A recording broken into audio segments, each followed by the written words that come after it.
Olá pessoal, salve, bem-vindos. Aqui é o Juan e você está em mais um episódio da Apologética Luterana. Estou aqui, com um convidado bastante especial, uma pessoa que é bastante meu amigo, uma pessoa que está dentro aí dos assuntos teológicos, dos assuntos que incluem direito, etc. E hoje nós vamos apresentar um podcast bem diferente e bem bacana, né? Hoje nós vamos falar sobre liberdade religiosa, que é um assunto que sempre está em pauta, que é um assunto que é sempre falado hoje em dia. E para isso, nós convidamos uma pessoa que pode nos ajudar, uma pessoa que é preparada para esse assunto. E estou aqui com o Lincoln. Fala, Lincoln. Fala, meu brother, tudo bem? Que prazer conversar com você, que prazer estar aqui no podcast do Apologética Luterana. É um prazer estar com vocês aqui. Beleza? Muito bom, mano. Que prazer, o prazer é todo nosso. A gente queria chamar alguém para falar sobre esse assunto, alguém para nos explicar de uma forma melhor esse assunto aí, né? Que não seja alguém que vai palpitar, mas alguém que entende do assunto, sabe? Então, Lincoln, me fala mais sobre você, mano, pra galera te conhecer aí. Bom, meu nome é Lincoln Rodrigues, eu moro na cidade de Arcos, centro-oeste mineiro. Eu sou advogado, sou especialista em direito constitucional, estou terminando a minha especialização em direito público.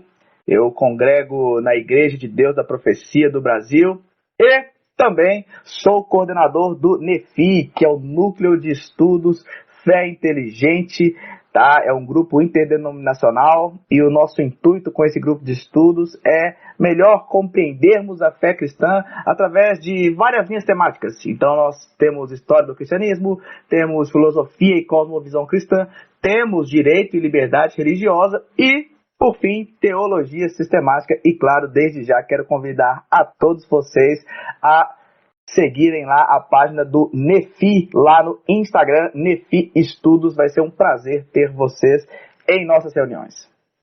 Muito bom mesmo. Para quem não sabe, o NEFI é um projeto que surgiu no coração do Lincoln, né? É um projeto muito bacana. Eu sou um dos coordenadores, faço parte da filosofia e cosmovisão cristã.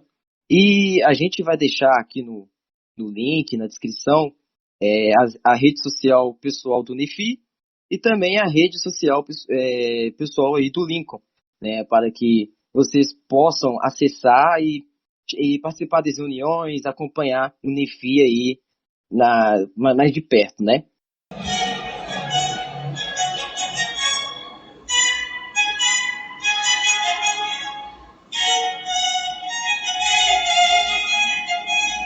Então, gente, para começar já o podcast, hoje nós vamos falar sobre liberdade religiosa, que é um assunto bem polêmico, um assunto que está bem em pauta. E já a primeira pergunta, antes da gente aprofundar aí na questão, eu quero saber do Lincoln. Lincoln, o que é liberdade religiosa, mano? Bom, basicamente, liberdade religiosa é o direito de escolhermos uma crença sem sofrermos qualquer tipo de preconceito. Ninguém pode sofrer qualquer discriminação ou preconceito pelo credo que confessa, pela fé que possui em algo ou alguém. Então, qualquer pessoa tem a liberdade de divulgar, professar e se organizar em torno da fé que escolheu, o que torna o conceito de liberdade religiosa muito amplo, porque abarca a liberdade de culto, expressão e de liturgia. A liberdade religiosa, então, ela se expressa através da liberdade de crença, e aí nós podemos entender liberdade de crença onde qualquer pessoa é livre para aderir, mudar ou até mesmo não aderir a qualquer credo religioso. Nós temos a liberdade de culto, que é configurada a partir da prática litúrgica de cada religião, através das suas cerimônias, manifestações, reuniões, fidelidades aos hábitos, tradições, enfim. E temos a liberdade de organização religiosa, né, que é a possibilidade de estabelecimento e organização das igrejas e suas relações com o Estado. Então, em resumo, nós temos a liberdade de crer ou não crer em algo, nós temos a liberdade de cultuar através da liturgia de cada religião, e nós temos a liberdade de nos organizarmos do ponto de vista religioso. Sim, perfeito, perfeita a explicação, cara. Foi bem didática e também a gente deu para entender aí um pouco mais onde vai a linha da liberdade religiosa, que é uma forma fácil de entender, né? Uma forma fácil de você processar. Então, a Constituição, ela diz algo sobre a liberdade religiosa e seus limites? Eu acredito que seja interessante nós traçarmos um rápido histórico a respeito da liberdade religiosa nas constituições brasileiras. A primeira Constituição se deu em 1824. Nessa primeira Constituição, os indivíduos poderiam professar uma religião diferente da religião do Estado, o catolicismo na época, porém apenas em cultos domésticos, porque não podia ter aparência de culto, ou seja, havia liberdade de crença, mas não havia liberdade de culto e de organização religiosa. Isso em 1824. Depois nós tivemos a Constituição de 1891. Um ano antes, Rui Barbosa ele redige um decreto, o decreto 119A, separando o Estado da Igreja.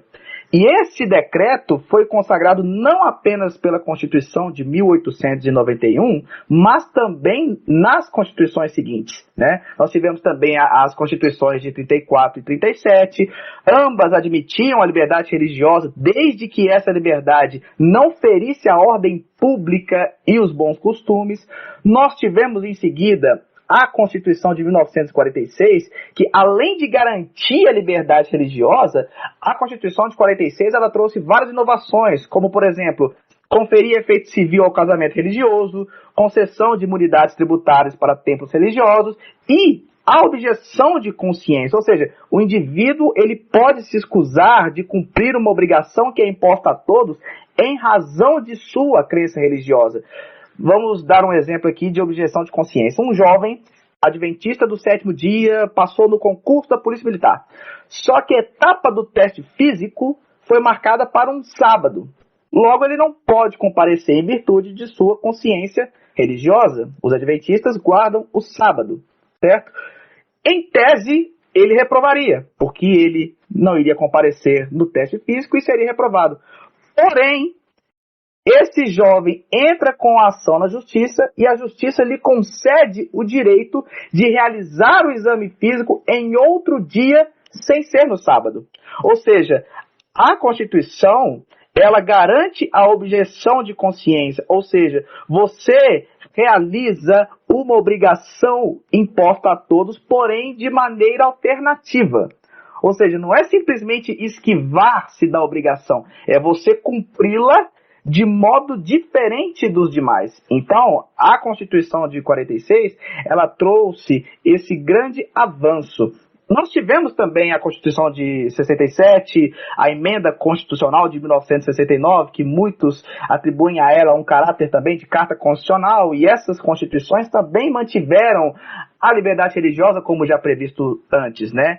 E por fim nós temos a nossa atual Constituição, que é a Constituição de 88, que garante amplamente a liberdade religiosa, incluindo-a inclusive no rol de direitos e garantias fundamentais. Nós vemos o artigo 5º, inciso 6º e 8º, nós vamos ver a liberdade religiosa garantida, né? Nós vemos ali o inciso 6, vai estar lá, é inviolável a liberdade de consciência e de crença, sendo assegurado o livre exercício dos cultos religiosos e garantida na forma da lei a proteção aos locais de culto e suas liturgias. Se nós irmos para o inciso 8º, nós vamos ver: ninguém será privado de direitos por motivo de crença religiosa ou de convicção filosófica ou política, salvo se as invocar para eximir-se de obrigação legal a todos imposta e recusar-se a cumprir prestação alternativa fixada em lei. Então, atualmente, a liberdade religiosa ela está prevista no artigo 5º da nossa Constituição.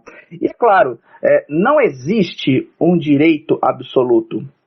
E a liberdade religiosa, ela possui limites, tá? Dos quais eu destaco 2. O primeiro limite, não ofender a saúde, segurança e ordem pública, tá?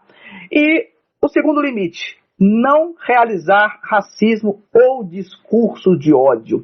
E aí nós precisamos esmiuçar um pouco mais, Juan, a respeito do que seria esse discurso de ódio. Nós precisamos entender o que é, na verdade, o discurso de ódio. Em rápidas palavras, o discurso de ódio ele é um tipo de violência que pode ser escrita ou verbal, com o intuito de ofender, agredir, discriminar ou diminuir pessoas a partir da sua etnia, raça, cultura, religião, entre outros. E o discurso de ódio sempre irá conter a intenção de incitar a violência. Inclusive, o Winfried Brugger, ele é um autor muito famoso, ele escreveu um livro chamado Proibição ou Proteção do Discurso de Ódio. E ele traz um conceito de discurso de ódio que eu acho interessante.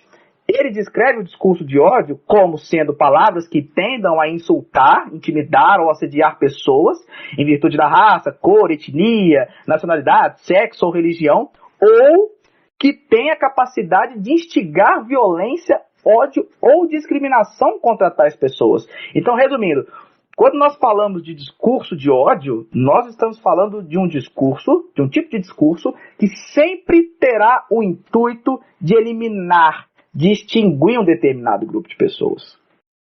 Entendi, perfeito, perfeito. Até porque a relação entre o discurso de ódio hoje em dia, ela é bem falada, né? Causa bastante debate em relação a isso. Porque o cristianismo hoje em dia, de especial o cristianismo, né? Ele tem uma voz muito, muito ativa hoje em dia na sociedade.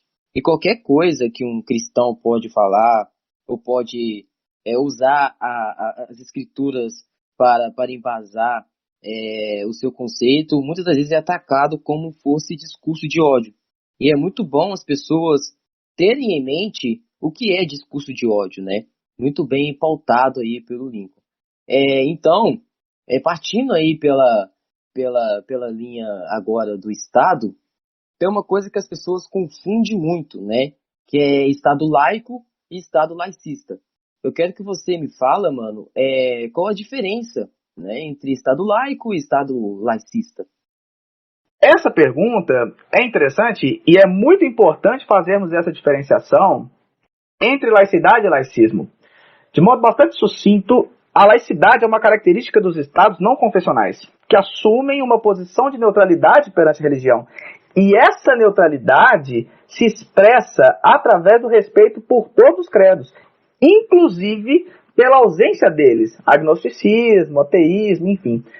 Já o laicismo, também não confessional, refere-se aos estados que assumem uma postura de tolerância ou de intolerância religiosa, ou seja, a religião, nesse caso, é vista de forma negativa, ao contrário do que se passa com a laicidade. A Constituição Federal de 88, assim como as constituições brasileiras anteriores, não permite nem mesmo que se cogite ou suspeite de laicismo no Estado brasileiro. Qualquer ideia de laicismo é repudiada de modo expresso. Aliás, no preâmbulo da nossa Carta Constitucional, é solenemente declarado: promulgamos sob a proteção de Deus a seguinte Constituição da República Federativa do Brasil. Logo, um Estado que se constitui sob a proteção de Deus pode ser tudo, menos Estado ateu ou antirreligioso. Nós já tivemos até algumas polêmicas com relação à laicidade do Estado brasileiro, como, por exemplo, o uso de símbolos religiosos como crucifixos em prédios públicos. E isso foi até questionado judicialmente. E, no final das contas, o CNJ, o Conselho Nacional de Justiça, entendeu que a colocação de crucifixos não exclui ou diminui a garantia dos que praticam outras crenças e também não afeta a laicidade do Estado, porque não induz nenhum indivíduo a adotar qualquer tipo de religião. Então, a neutralidade do Estado é exatamente importante para garantir o pleno exercício da liberdade religiosa.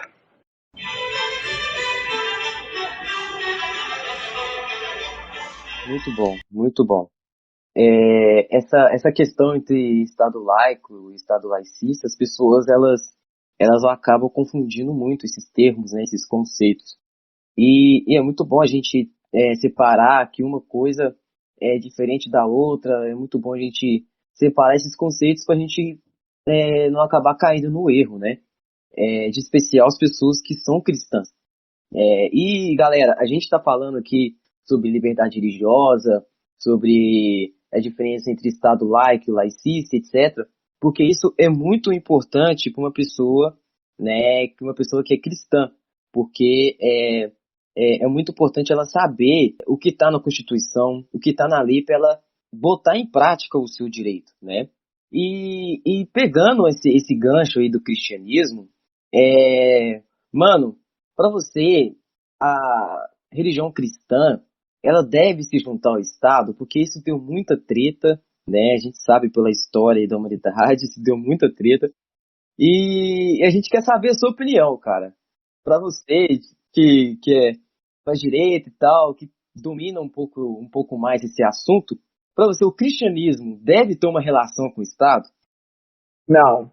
Até porque, e aí, indo para o lado do direito, claro, se nós formos olhar a Constituição brasileira, lá no artigo 19, inciso 1, nós vamos ver que a Constituição proíbe esse tipo de relação. Né? Ela veda que o Estado mantenha com igrejas, religiões, relações de dependência ou aliança. Isso significa, até pela característica de laicidade que o Brasil possui, que o Estado brasileiro não pode sofrer interferência religiosa em suas decisões políticas. Então, eu acredito que a religião não deve se juntar pelo Estado. Aliás, não deve se juntar ao Estado. Primeiro, porque há um óbice legal, constitucional, e segundo, porque nunca deu certo. Né? Nunca deu certo, nós vemos aí pela história, então é legal cada um ficar na sua, é legal o Estado ficar neutro e ao mesmo tempo respeitar as religiões que estão em seu território, então eu acredito que cada um no seu quadrado é melhor. Sim, sim, verdade, realmente. O cristianismo hoje em dia, ele é bastante usado por políticos, né, para fazer palanque político, para em datas de eleição, essas coisas assim. E muitas das vezes as pessoas acabam confundindo as coisas, né?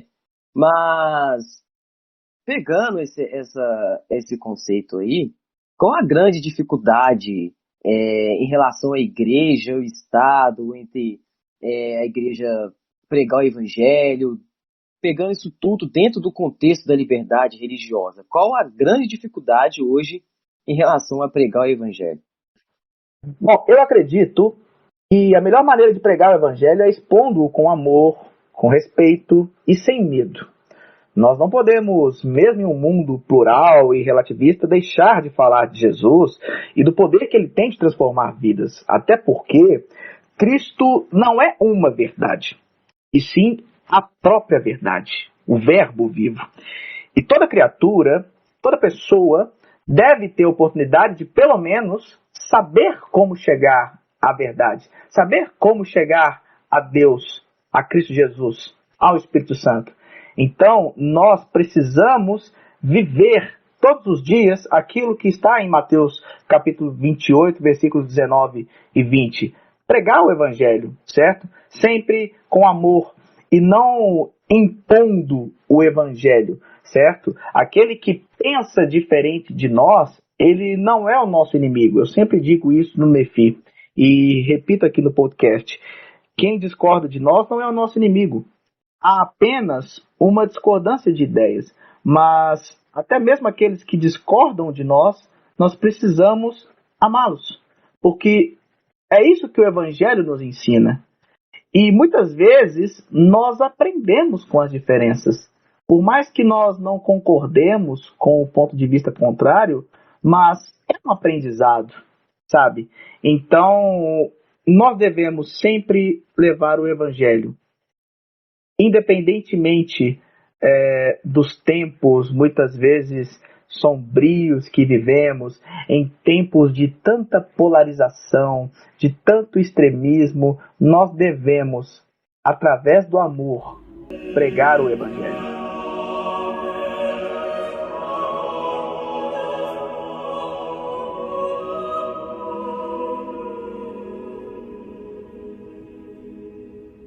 Muito bom mesmo. Hoje em dia, os cristãos, eles têm muita dificuldade em mostrar esse amor, né? Hoje a gente vê nas redes sociais algumas denominações, alguns líderes religiosos que quando eles vão expor o evangelho, eles falam de uma forma muito grossa, né? Isso às vezes traz um resultado não muito bom, né? Essa questão de você tratar o seu próximo com amor, não olhando ele como um inimigo, é algo que é muito difícil hoje em dia a gente se ver, principalmente nas redes sociais, né? Que é um campo onde todos podem expressar a sua opinião sem ter uma consequência. Muitas vezes não tem uma consequência, né?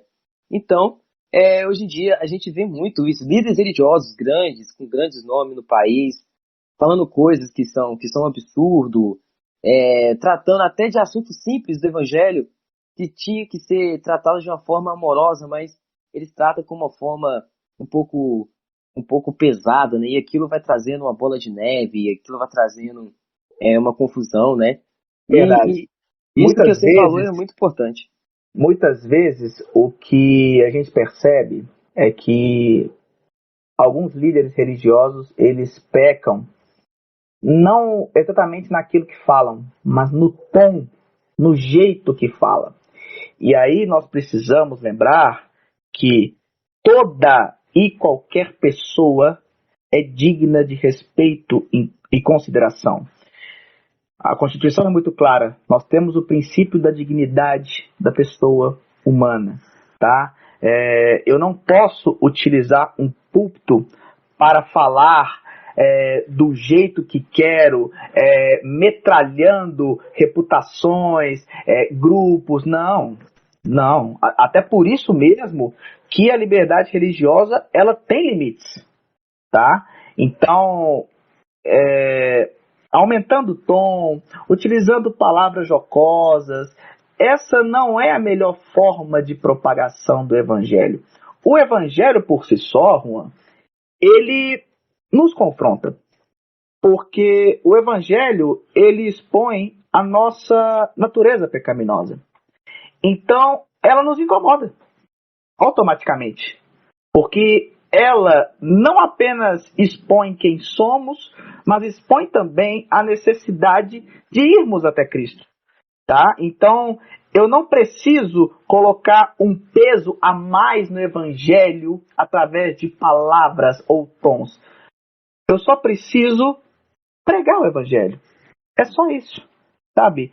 E sempre olhando a outra pessoa com um olhar de amor, não com um olhar de julgamento, não com um olhar de preconceito. Exatamente, cara, exatamente. A apologética luterana, de especial, a gente sempre buscou, né, trazer pessoas, como vou dizer, de tradições diferentes também para bater um papo, né? Nós trouxe aqui um anglicano, trouxemos também um presbiteriano também para conversar com a gente, porque além dos administradores serem luteranos, eles gostam de expor a ortodoxia luterana para as pessoas, né? Eles prezam sempre em manter o diálogo com pessoas de outras tradições, porque isso é saudável, né? A gente preza sempre em conversar, não tratando o próximo como inimigo, mas também, mesmo havendo discordância, a gente colocar em prática aquele relacionamento cristão, né? E a gente trouxe esse podcast aqui de diferente exatamente para a gente encorajar os nossos seguidores a fazer essa desconstrução. Eu sei que muitas vezes é difícil, né? Mas a gente precisa fazer essa desconstrução de olhar o próximo como uma pessoa já totalmente entregue a Satanás e isso, aquilo. Muitas vezes a gente cria essa barreira na frente da gente. Na maioria das vezes a gente não consegue ganhar essas pessoas para o evangelho por causa dessa barreira que a gente coloca na frente da gente, né? Então, a gente preza muito esse diálogo, a gente preza muito esse respeito. E também, mano, eu quero te fazer uma pergunta aqui sobre liberdade religiosa, pegando totalmente no contexto aqui. A primeira pergunta foi o que é liberdade religiosa? Mas agora eu quero te perguntar quais são as principais ameaças a liberdade religiosa hoje no mundo contemporâneo? Nós temos algumas ameaças, tá? Nós temos intolerância religiosa, que são pessoas que se refugiam em outros países em razão de intolerância religiosa de seu país de origem. Nós temos aí um extremismo religioso, que é a perda da capacidade de ver o outro. Ou seja, a religião do outro não é considerada, ela não é reconhecida. E, portanto, essa religião pode ser extinta, né? Isso é o extremismo religioso. Outra ameaça à liberdade religiosa que eu vejo é o nacionalismo. Tá? No nacionalismo, o indivíduo adota a religião do Estado de tal maneira que as religiões minoritárias precisam ser eliminadas. Ou seja, olha, eu sou do país tal, aqui a religião oficial é tal, e qualquer outra religião aqui tem que ser extinta. Então, existe essa questão do nacionalismo muito forte. Alguns países também ameaçam a liberdade religiosa sob o argumento da necessidade de segurança, tá? São países que se sentem inseguros em virtude de minorias religiosas que estão em seu território, e esses estados podem querer extinguir essas minorias religiosas sob esse pretexto de manutenção da segurança do país. E nem sempre, Juan, essa ameaça é real.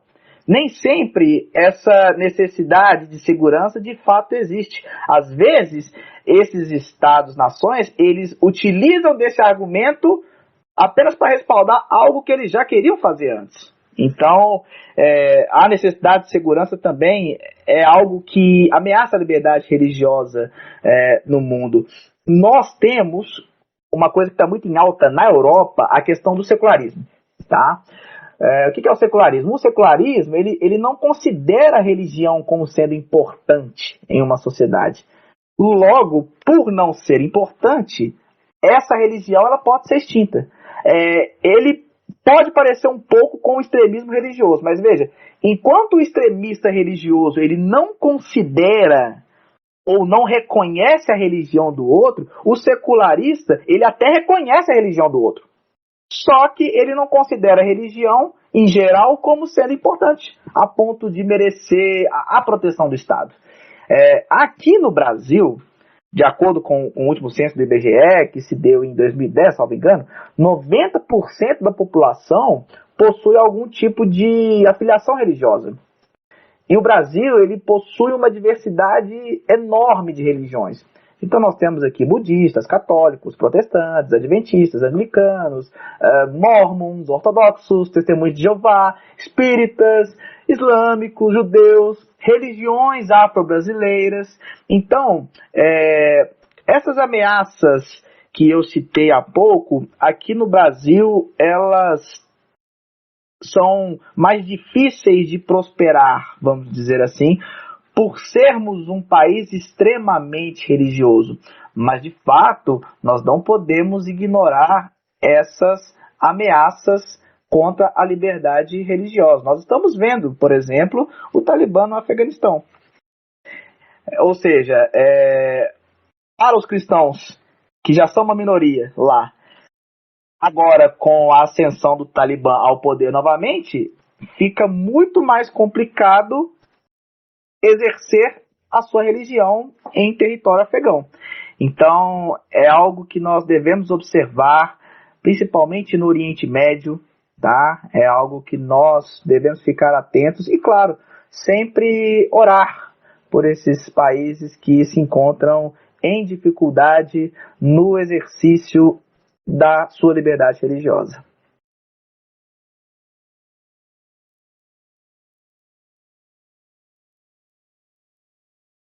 A gente tem que estar pautado aí nessa questão, né? Porque a ameaça à liberdade religiosa pode ser uma ameaça também para a expansão do cristianismo, né? E a gente sempre preza pela expansão do cristianismo, né? Então a gente tem que ficar bastante atento nessas questões. Nos países do Oriente Médio, também da Europa, ao redor do mundo, a liberdade religiosa está sendo muito atacada e o cristianismo em si, por consequência, também é bastante atacado, né? Então isso é muito, tem que ficar bastante na nossa atenção e também como você disse, a gente tem que colocar isso bastante em oração. Lincoln, cara, muito obrigado, cara, pela sua participação. Foi um prazer receber você aqui. A gente fica muito feliz. É um podcast bem diferente. É a primeira vez que a Apologética Luterana pautou um assunto sobre isso. Então, cara, muito obrigado. Foi um prazer enorme. Galera, a gente vai colocar as redes sociais pessoal do Lincoln aí na descrição e também o Instagram do Nefi, né? Se vocês quiserem participar das reuniões do Nefi, vocês entram nesse link, vai estar lá o Instagram do Nefi, lá você pode conversar com o Lincoln, você pode chamar o pessoal que é da coordenação, e lá você pode participar das reuniões que são muito, mas muito boas. Lá falamos sobre direito, lá falamos sobre filosofia, teologia, história do cristianismo. Então você que gosta muito desses assuntos, e você também que gosta de um campo onde você pode expor as suas ideias, você pode entrar lá no Nefi e também você fica à vontade lá, que é um ambiente muito bom e um lugar muito bom aí para conversar, para conhecer gente nova e também para falar daquilo que é interessante, que é o cristianismo. Mais uma vez, Lincoln, muito obrigado, mano. Muito obrigado mesmo pelo podcast de hoje. Juan, muito obrigado, agradeço pelo convite, agradeço pela oportunidade de estar aqui no podcast da Apologética Luterana, tenho acompanhado o trabalho de vocês também no Instagram, tem sido bênção, continuem aí firmes no propósito e precisando é só chamar, tamo junto. Beleza, mano? Falou, galera, muito obrigado a vocês, vamos postar esse episódio no YouTube e nas nossas plataformas o mais rápido possível. Acompanhe a gente nas redes sociais. E muito obrigado e até a próxima.